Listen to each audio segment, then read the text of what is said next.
60% current కొనుడే.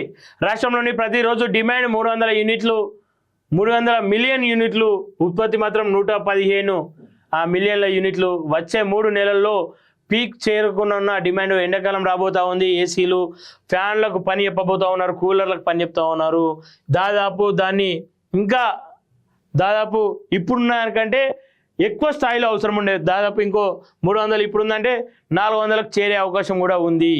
వచ్చే 3 నెలల్లో peak చేరుకోనున్న demand యూనిట్కు 10 నుంచి 20 దాకా పెట్టి కొనాల్సిన పరిస్థితి. 3000 కోట్ల దాకా అదనపు భారం పడుతుందని అంచనా. గత 10 ఏళ్లలో సొంత విద్యుత్ కేంద్రాలను పూర్తి చేయకపోవడంతోనే ఈ దుస్థితి. నిజంగా తెలంగాణ రాష్ట్రం తీసుకొచ్చుకున్నాక అనేక ప్రాజెక్టులకు ముహూర్తం పెట్టిరు కానీ దాన్ని కొనసాగించి ముగింపు పలకలేరు. ముహూర్తాలు వచ్చినాయి కానీ ముగింపు పలకలేరు. సో దానివల్ల కూడా అనేక ఇబ్బందులు ఏర్పడతా ఉన్నాయి. ఇవాళ నిజంగా మన దగ్గర విద్యుత్ తయారీ కేంద్రాలు సరైన సమయానికి ఇవాళ మనకు అంది ఉంటే ఇవాళ ఈ పరిస్థితి రాకపోతుండే. ఇవాళ మనం విదేశాల నుండి, వేరే రాష్ట్రాల నుండి కరెంటుని ఉత్పత్తి చేసుకునే అవసరాలు రాకపోతూ ఉండే. కరెంటు వినియోగంలో ముందున్న మన రాష్ట్రం కరెంటు ఉత్పత్తిలో మాత్రం వెనుకబడిపోయింది. దీంతో బయట ఎక్కువ రేటు పెట్టి కరెంటు కొనాల్సిన పరిస్థితి నెలకొంది. గత 10 ఏళ్లలో విద్యుత్ ఉత్పత్తి సామర్థ్యాన్ని పెంచకపోవడం వల్లే ఈ సమస్య తలెత్తింది. ప్రస్తుతం మన రాష్ట్రంలో ప్రతిరోజు సగటున 300 మిలియన్ యూనిట్లు విద్యుత్ అవసరం పడుతుండగా అందులో మన దగ్గర ఉత్పత్తి అయ్యేది 115 మిలియన్ల యూనిట్లు మాత్రమే. మిగిలిన 185 మిలియన్ల యూనిట్లు 60% పైగా ఇతర రాష్ట్రాల పవర్ ఎక్స్చేంజ్ల నుంచి కొనాల్సి వస్తుందని. విద్యుత్ డిమాండ్ పెద్దగా లేని సమయంలోనే యూనిట్లు 2.5 రేటుతో కరెంటు దొరుకుతూ ఉన్నప్పటికీ డిమాండ్ పీక్స్లో చేరే మార్చి, ఏప్రిల్, మే నెలలో యూనిట్కు 10 నుంచి 20 దాకా కొనాల్సి వస్తుందని చెప్పేసి చెప్తా ఉన్నారు. దీనివల్ల ఈ 3 నెలల కాలంలో మన విద్యుత్ పంపిణీ సంస్థలపై, తద్వారా రాష్ట్రంపై 3000 కోట్లకు పైగా అదనపు భారం పడుతుందని. డిమాండ్ సరిపడా కరెంట్ లేదు అని చెప్పి చెప్తా ఉన్నారు. మార్చి రాకముందే రాష్ట్రంలో ఎండలు దంచి కొడుతున్నాయి. వాస్తవానికి ఈసారి అయితే ఉష్ణోగ్రత తీవ్ర స్థాయిలో పెరిగే అవకాశం ఉంది, ఇబ్బంది పడే అవకాశం ఉంది. దయచేసి బయట తిరిగే వాళ్ళు కూడా జాగ్రత్తగా తిరగండి. ఎండలు దంచి కొడతా ఉన్నాయి. ఎండ దెబ్బకు కావచ్చు, వడదెబ్బకు కావచ్చు, మీరు బలి కాకండి. అవసరం ఉంటేనే బయటకు రండి.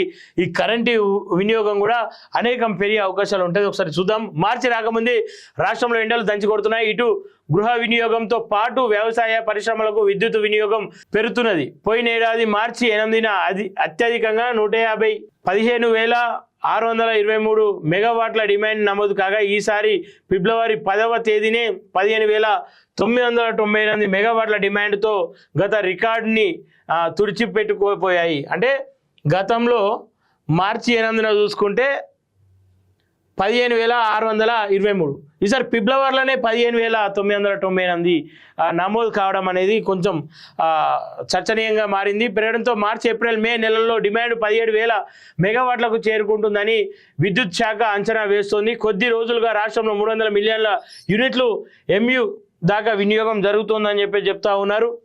జెన్కో విద్యుత్ ఉత్పత్తి సామర్థ్యం 5,405 మెగావాట్లు ఉండగా ప్రస్తుతం 7,285 మెగావాట్లకు చేరుకుంది. అంటే గడిచిన 10 ఏళ్లలో జెన్కో సామర్థ్యం కేవలం 1,880 మెగావాట్లు మాత్రమే పెరిగింది. తెలంగాణ వచ్చాక 1,080 మెగావాట్లు కెపాసిటీతో భద్రాద్రి థర్మల్ ప్లాంట్ 4,000 మెగావాట్ల సామర్థ్యంతో యాదాద్రి ప్లాంట్ల నిర్మాణానికి ఇప్పటికీ అప్పటి బీఆర్ఎస్ ప్రభుత్వం చేపట్టింది.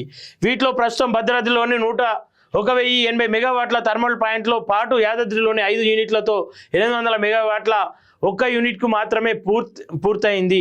దీంతో కొత్తగా కేవలం 1,880 మెగావాట్ల పవర్ అందుబాటులోకి వచ్చింది. ప్రస్తుతం జెన్కో సామర్థ్యం 7,285 మెగావాట్లు కాగా డిమాండ్ మాత్రం 15,000 మెగావాట్లకు దాటుతుందనడంలో బయట కొనుగోలు చేయక తప్పదని రాబోయే 3 నెలల్లో భారమే అని చెప్తా ఉన్నారు. ఏదేమైనప్పటికీ కరెంటు వినియోగించుకునే ముందు కూడా ఆలోచించండి. సరే, మనం బిల్లు కడతా ఉన్నాం. ఏదేమైనప్పటికీ మన రాష్ట్రంలో ఏదైతే కొన్ని థర్మల్ పాయింట్స్ ఏర్పాటు చేసారో అవి పూర్తి స్థాయిలో పూర్తయి ఉంటే ఇలా మనం బయట నుండి కొనుక్కోవాల్సిన అవసరం రాకపోతుండే, మన రాష్ట్రానికి భారం అయ్యే అవకాశం ఉండకపోతుండే. సో 10 ఏళ్లలో పూర్తి స్థాయిలో బీఆర్ఎస్ ఏం చేసిందంటే సర్వనాశనం చేసింది తెలంగాణ అని చెప్పాలి. వాళ్ళ జేబులు నిన్నాయి, వాళ్ళ ఇళ్ళు మారినాయి, వాళ్ళ స్థాయిలు మారినాయి, వాళ్ళ కార్లు మారినాయి, వాళ్ళ బంగ్లాలు మారినాయి, కానీ తెలంగాణ రాష్ట్ర ప్రజల బతుకులు మారలేదు అని చెప్తా ఉన్నా. ఇలా బయటకు సిగ్గు లేకుండా బయటకు వస్తూ ఉన్నారు. ఇలా 10 ఏళ్లలో అనేక ప్రాజెక్టులు ప్రారంభం చేసిరు, కానీ ఎందుకు ముగింపు పలకలేకపోయారు? సరైన దానికి కావాల్సిన నిధులను రిలీజ్ చేసిర్రు, దానికి కావాల్సిన ఫండింగ్ను రిలీజ్ చేసిరు, కానీ ఎందుకు అవి రిలీజ్ పూర్తి స్థాయిలో పూర్తి చేయకుండా ఇలా తెలంగాణను అవస్థల పాలు చేస్తూ ఉన్నారు అని చెప్పేసి అడుగుతా ఉన్నా. దీన్ని ఖచ్చితంగా ప్రశ్నించాలి. ప్రశ్నిస్తే అరే తెలంగాణ బీఆర్ఎస్ వేయింది, ఇంకా బీఆర్ఎస్ మీద ఎందుకు మొత్తుకుంటారు అంటారు. ఎందుకు మొత్తుకుంటారు అంటే అరే ఒకని వల్ల నష్టపోయినామా, ఆ నష్టాన్ని మనం గుర్తు చేసుకోమా?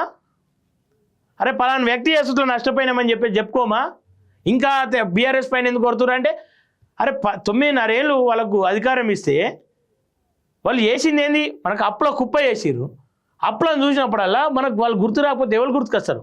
ఏదేమైనప్పటికీ ఆ విషయంలో అయితే ఖచ్చితంగా ఎండాకాలం వస్తూ ఉంది, జాగ్రత్తగా ఉండండి. కరెంటు అందుబాటులో అధికారులు కూడా కరెంటుని ఉంచాలి, దాని విద్యుత్ను కొనుగోలు చేస్తారా, మరి ఏం చేస్తారా? ఏదేమైనప్పుడు తెలంగాణ రాష్ట్ర ప్రజలకైతే ఇబ్బంది కలగకుండా చూడాలని చెప్తా ఉన్నా.